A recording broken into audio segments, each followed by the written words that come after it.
Les yeux ils étaient partis en l'air, tu étais KO.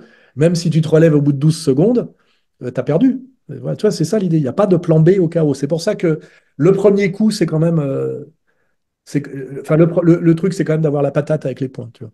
Patate avec les points. Parce que même, pareil, en combat de rue, c'est aussi, on parle on J'allais, parle de self-défense. Euh, Même si tu es très bon en sol, dans la rue, il faut rester le plus longtemps sur ses pieds. Tu vois ce que je veux dire? Et pour ça, c'est l'anglaise. C'est-à-dire rester sur tes pieds. Si tu donnes un coup de pied, c'est parce que tu as déjà fait le boulot. Tu vois ce que je veux dire? Mais tu balances pas des coups de pied. Alors, tu peux te retrouver sur ton cul. Tu n'as pas l'échauffement qu'il faut. Parce qu'il faut échauffer les jambes. C'est pas naturel, tu vois, de monter là. Tu montes pas high kick à froid. Alors qu'en anglaise, l'épaule n'est pas là à la hanche. Tu peux quand même puncher un peu à froid. Tu vois ce que je veux dire? Même si, bon, c'est pas recommandé, mais tu peux en bagarre de rue. Et le problème en bagarre de rue, tu vois, c'est que si tu es un champion de jiu-jitsu brésilien, pour être videur de boîte, c'est pas très bon.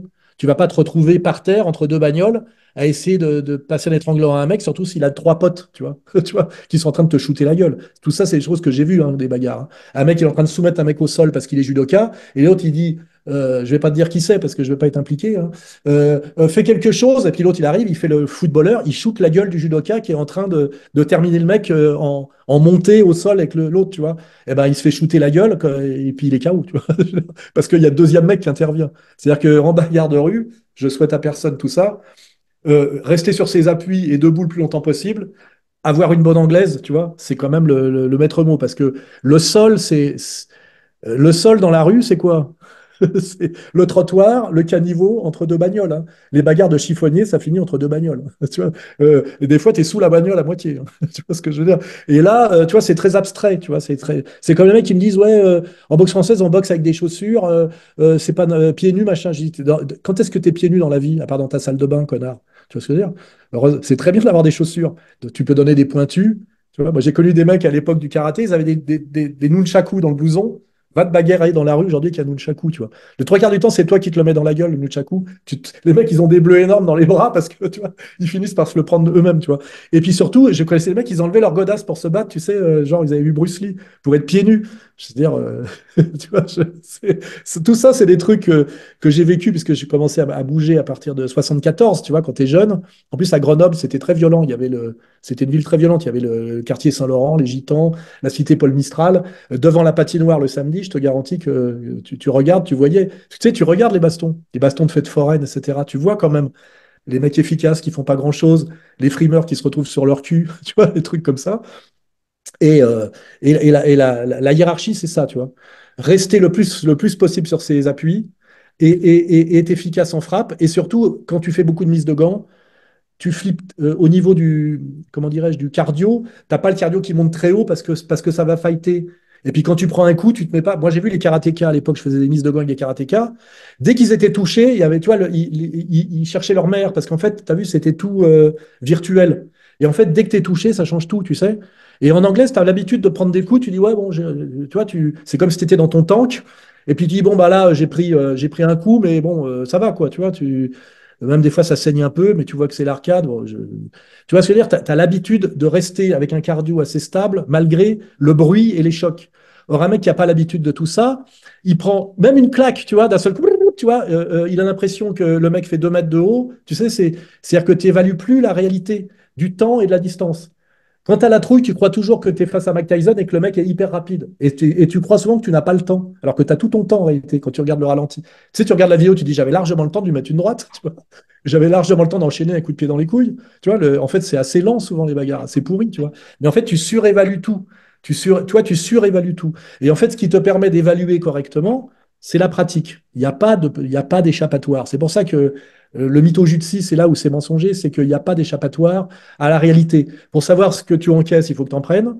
Pour savoir que c'est pas si facile que ça d'éteindre un mec, il faut que tu quand même que tu aies essayé et que toi-même tu aies vu que tu avais survécu quand même à des patates assez impressionnantes, mais que tu étais quand même toujours là, si le mental suit, tu vois. Et aussi que ça aussi, c'est un truc que j'ai compris, les meilleurs bagarreurs que j'ai connus, j'en ai connu trois.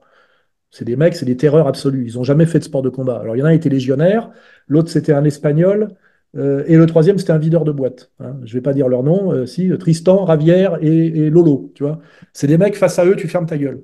Parce que d'abord, tu sais, ils basculent, tu sais, dans le rouge, et eux, ils aiment se battre, ils sont pas sensibles au coup. Tu sais, il y a des mecs qui sont pas sensibles à la douleur. Ils ont une frappe monumentale naturelle.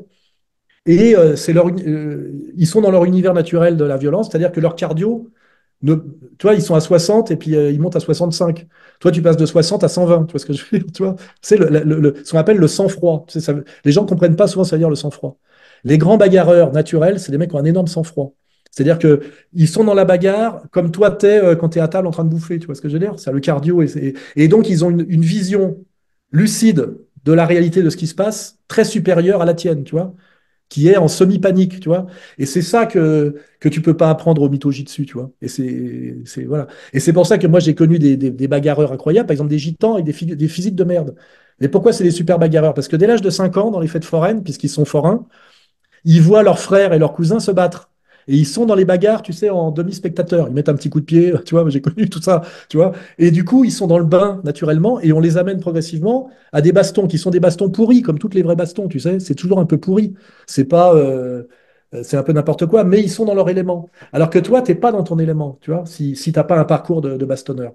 Alors tu peux compenser par le ring, et puis les travaux pratiques, après, si ça t'intéresse, le vendredi soir en bande, tu vas traîner là où ça traîne, et puis tu cherches la merde. Moi, j'ai connu des mecs, euh, tous les vendredis soirs et les samedis soirs, ils allaient à Bastille ou je sais pas où, et ils cherchaient la merde. Tu vois, parce qu'ils veulent une bonne baston, tu vois. Et ils cherchent le mec, à défier le mec qui a l'air costaud, pas à prendre n'importe qui.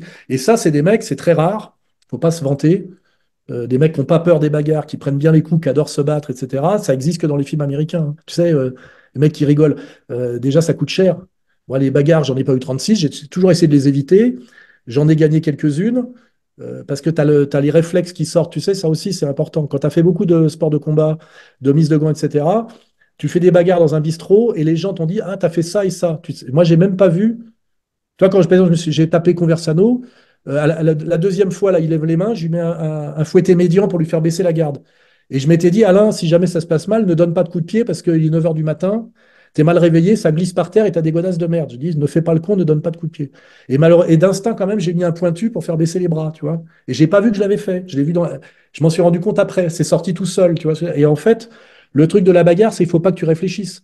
C'est pas je vais faire ça, comme te dit Frank Ropers.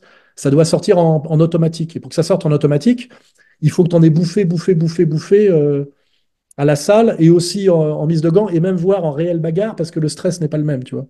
Donc moi, je dis, il ne faut pas être mythomane. Moi, je me suis rarement battu, quand même pas mal de fois parce que ma vie m'y a amené. J'ai toujours essayé d'éviter les bagarres, toujours essayé parce que tu te dis, ça peut mal finir. Tu vois, tu peux. Et puis parce que les dents, ça coûte cher. Aussi les vêtements, tu vois. J'ai connu des bagarres dégueulasses. Ce qui me fait chier, c'est que le mec, il m'a déchiré ma chemise ou ma veste, tu vois. Ou alors même, t'as perdu un truc de ta poche, tu vois. T'as perdu tes clés dans la bagarre, des conneries comme ça. Donc c'est toujours la merde, tu vois. Et des mecs qui te disent, j'adore me battre, même pas peur, etc. Ça n'existe pas. Je te dis, j'en ai connu 3 dans toute ma vie. Et qui étaient quand même des mecs qui avait une dimension, je dirais, un peu de folie, tu vois, et dont c'était devenu le métier. Un était légionnaire, l'autre, il était gangster, et le troisième, c'était considéré comme le videur, le plus gros videur de tout le Sud-Ouest. Et Sud-Ouest, c'est rugbyman, militaire et basque, tu vois. Et donc, son métier, dans les trois, leur métier, c'était ça, la violence physique. Et ces mecs-là, chaque fois que il y en a un, je lui ai dit, on pourrait aller s'entraîner ensemble, parce que justement, je voulais briller sur le pied-point. Il m'a dit, non, je vais être obligé de te faire mal. Tu vois, et dans le regard, j'ai compris, quoi. J'ai dit, ouais, c'est vrai. C'est vrai que. Parce que toi, tu n'es pas prêt, tu vois, à aller. Et mon pote légionnaire m'a dit, moi, Alain, tu vois, c'est pas pareil, c'est que nous, on apprend à tuer. Donc, à un moment donné, je vais te mordre la carotide. Toi, si ça se passe mal, je vais te sortir un œil et je vais te mordre la carotide. Et toi, toi, même Frank Roper, il t'apprend pas, je crois, à mordre la carotide d'un mec. Tu vois ce que je veux dire? En t'entraînant sur des coups de poulet, tu vois ce que je veux dire? Tu vois, donc, tu es sur une autre planète. Et il faut savoir où tu es, c'est tout, quoi. Et moi, je te dis, ce qui m'énerve, c'est les mecs qui, dans leur manière d'en parler ou dans leur manière de commenter, tu vois qu'ils y connaissent rien. Et c'est ceux-là qui sont les plus arrogants et les plus casse-couilles, tu vois.